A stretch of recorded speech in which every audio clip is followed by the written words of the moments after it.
What's up, YouTube? I'm here to do my prediction video for the Ultimate Fighter Finale Latin America 2. Let's start at the bottom. The first fight is Valimir Lazaro versus Michael Pezares. And Pezares is pretty much just a submission guy. I wouldn't say he's really great anywhere. He's just kind of one of those big dudes that's hard to take down and is good at hitting takedowns. I think Valimir has really good takedown defense. I think his striking's better, and I think he'll probably edge out a decision. But I'm expecting this fight to be boring as hell. Next is Cesar Alamidio versus Marco Polos Reyes. And a lot of these guys were on this season of Ultimate Fighter, and they don't look super well-rounded, but I'm going to pick Cesar Alamidia.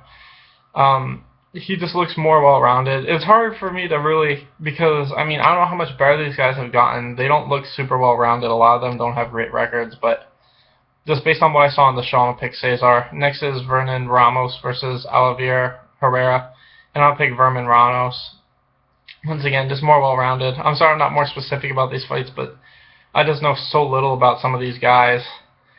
But from what I can tell from the season, the episodes that I have watched, Vernon Ramos just looks better. Next is Gilbert Burns versus Andre Fili, and I feel like Andre Fili's got the much better wrestling, much better jiu-jitsu and striking. He'll probably just be able to beat this dude to hell.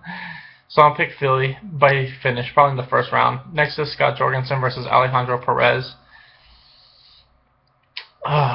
Perez is probably going to win this fight, but I'm going to hold on hope that Scott Jorgensen still has enough left in the tank to pull out a win.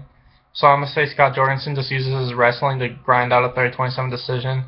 Once again, it'll probably be a boring fight, but I'll pick Jorgensen. Next is Hector Urban versus Bart Fitzgibbon. I'll pick Hector Urban. I think he's just going to do what he does a lot and just go out at this guy really hard in the first round and probably get a finish pretty early. Next is Eric Perez versus Taylor Lapilus. And to me, Taylor Lapilus is pretty underrated. I think he's solid everywhere. He's got good wrestling, good jiu-jitsu, and good striking. I think his conditioning is better than Eric Perez's. I think Eric Perez is going to come at him hard in the first, not be able to get a finish, slow down the second, and then Lapilus is probably going to finish in late second, early third.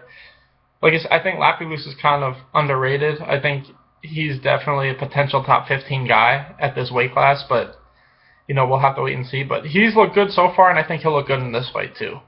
Next is Leandro Silva versus Efrain Escudero, and wrestling-wise, I would say Leandro Silva's better, but I think as long as Escudero worked on his takedown defense, I think he's the better striker.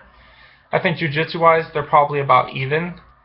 I'm going to pick Escudero. I feel like they're probably going to try to make some of these matches favor the Mexican fighter, since this is, they're trying to get a big audience in Mexico. So I'm going to pick Escudero. I say he probably wins by split decision. Next is Erican Barzola versus Hector Gutierrez, and I think Barzola just has a big experience factor. I think that's going to be the difference in this fight. His record's like 12-2 or something like that. He looks pretty good, and I think he's got the experience. I think he'll probably get this one. And next is Eric Montana versus Erkin Mara. I think Mara's going to win, or Marine. I just think he's got the grappling and the wrestling to take this to the ground and get the submission win. Once again, I'm sorry about not being more specific, but I haven't completely watched this full season, and a lot of these guys don't look super well-rounded. I'm just going to be honest. I don't know how high their ceiling's going to be in the UFC. Next is Jussier Formiga versus Henry Cejudo. And this is basically a jiu-jitsu guy going up against a wrestler, and I think Henry Cejudo's wrestling is going to be the better of the two in this fight. I think he'll be able to hit takedowns and wear Jussier out. As long as he makes weight. If he doesn't make weight, then, I don't know, he'll probably still win, but he probably won't be closer to a title shot. That's the only thing I'm worried about, is him making weight.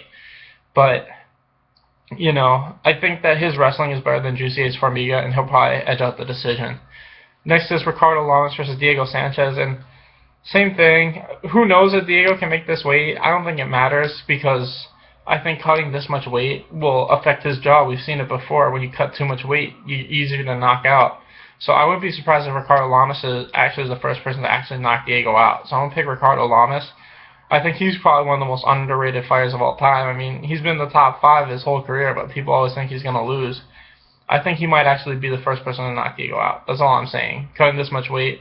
So I'm going to say first round knockout for Lamas. Last is Neil Magny versus Kelvin Gastelum. And this is what I was talking about in the last video. I don't know if a lot of people know this, but Dana White actually hired the nutritionist for Kelvin Gastelum. And I think that's why Matt Brown pulled out. Like Matt Brown said, I think that's a conflict of interest. I think it's a load of shit that you would pay for someone's nutritionist. You know what I mean? That feels like it's cheating. It honestly does. Why can't Kelvin just pay for that shit on his own? And if he can't, then he misses weight, you know? This fight was interesting when it was Matt Brown versus Kelvin. I thought it could have went either way. But this fight's going to be one-sided. Kelvin's going to hit a takedown and win by rear naked choke pretty early. Neil Magny's like the best mid-tier fighter ever, but he's not a real top 15 guy. And we're going to see that in this fight. He's going to get taken down, and he's going to get submitted by a rear naked choke. Like what happened in the Damian Maia fight, pretty much.